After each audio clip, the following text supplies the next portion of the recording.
Hello guys, இன்றைக்கி நம்ம எங்கே வந்திருக்கோம் பார்த்தீங்கன்னா பொள்ளாச்சிக்கு தாங்க வந்திருக்கோம். பொள்ளாச்சி ஒரு இயற்கை மனம் மாறாத ஊருங்க. இங்கே ஒரு ஃபேமஸான டெம்பிள் இருக்குதுன்னு சொன்னாங்க. ஆமாங்க, அதான் நம்ம மாசாணியம்மன் கோயில். அந்த கோயிலை விசிட் பண்ணதாங்க இன்றைக்கி நம்ம பொள்ளாச்சி வந்திருக்கோம். எல்லோரும் கண்டிப்பாக வந்து பொள்ளாச்சி விசிட் பண்ணணும். இது ஒரு சூப்பரான பிளேஸ்.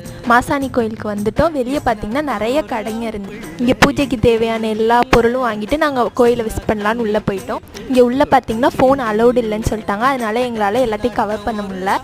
நாங்கள் உள்ளே நல்லா சாமி தரிசனம்லாம் பண்ணிவிட்டு அப்படியே வெளில வந்தோம். இங்கே பார்த்திங்கன்னா அன்னதானம் போட்டுட்டு இருந்தாங்க. பார்த்தா ஃபுல் டே அன்னதானம்னு சொன்னாங்க. அப்படியே லைனில் வெயிட் பண்ணிகிட்டு இருந்தோம். பார்த்தா டோக்கன் கொடுத்தாங்க. டோக்கன் வாங்கிட்டு நாங்கள் உள்ளே போனோம். உள்ளே பார்த்திங்கன்னா நல்லா வாழையில போட்டு வாழைப்பழம், உருளைக்கிழங்கு பொரியல், சுட சுட சாதம், சாம்பார், ரசம், உண்மையாகவே சாப்பாடு சூப்பராக இருந்துச்சுங்க. சாப்பிட்டுட்டு நாங்கள் அப்படியே கோயிலோட பேக் சைடு வந்தோம். இங்கே பார்த்திங்கன்னா ஒரு அழகான ஆறு ஓடிட்டுருக்கு. நீங்கள் இந்த கோயில் வந்தீங்கன்னா கண்டிப்பாக இந்த பேக் சைடு வந்து விசிட் பண்ணி பாருங்கள்.